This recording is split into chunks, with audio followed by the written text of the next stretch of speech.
Alrighty, y'all. On this week's episode of Sitting in the Shade, we're going to be talking about the Devil's Urn. So y'all come on and join us here at Windmill Farms for this week's Sitting in the Shade. Alright, y'all.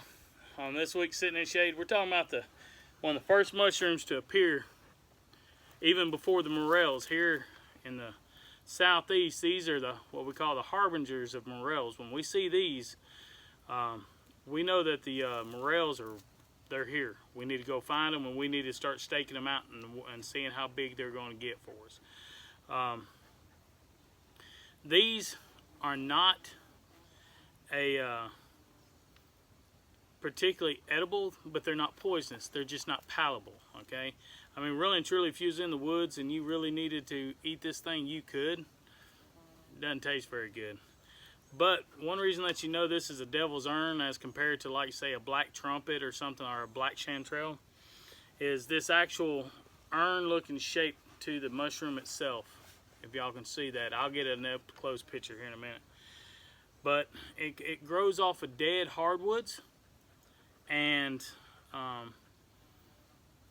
it basically puts a growth on it while it's still on the tree, but it doesn't actually grow. The fungus doesn't grow until the limb falls to the ground. Once the limb or the tree itself falls to the ground, then this thing goes into overdrive and it starts to grow.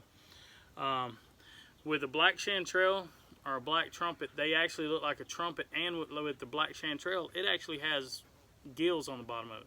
This does not have no gills. It's kind of cracked looking in a way on the bottom side. The fruiting body that actually drops the spores is actually inside this cup right here, okay? So to get a spore print on this one, instead of putting it like this, like you would a lot of typical mushrooms, most fungi, this one you actually turn upside down like this to get the spore print from, okay?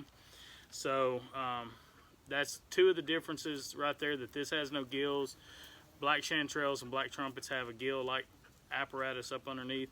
Also the shape, how this comes out like a cauldron almost automatically as soon as it comes up.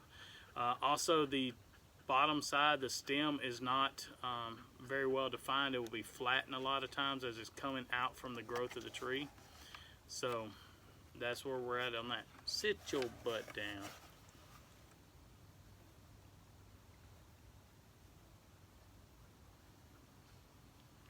It's what happens when you have a superstar like this on the set. It's all about them, huh? It's all about them, huh? Yes, Chris. I see the Chris. Oh, what is it, Chris? What is it, Chris? Huh? What is it, bud? What? So, that's the basic aspect of it. I'll get a closer picture as soon as this thing gets out of my face. What? We're actually fixing to go down in the woods and look, since these are out and they're behind my house. We're fixing to go look for some morels down when we go turkey hunting down in the backside of my property. So we might add a little bit of extra footage of us walking around in the woods. But that's really the big thing with those, is they're the harbinger to your morels. If you see them, know that you've got them coming on. Know that they're not valuable. I wouldn't try to eat them by any stretch of the imagination. But I mean, if you're in the woods and you got to, because you're needing to survive, might taste bad, but at least you can eat them. So y'all, we appreciate you coming along. Like I said, why don't y'all join us? I tell you what, why don't y'all just come on and join us as we walk down through the woods, all right? Y'all come on.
That's one of our springs coming out the side of the hill there into the creek.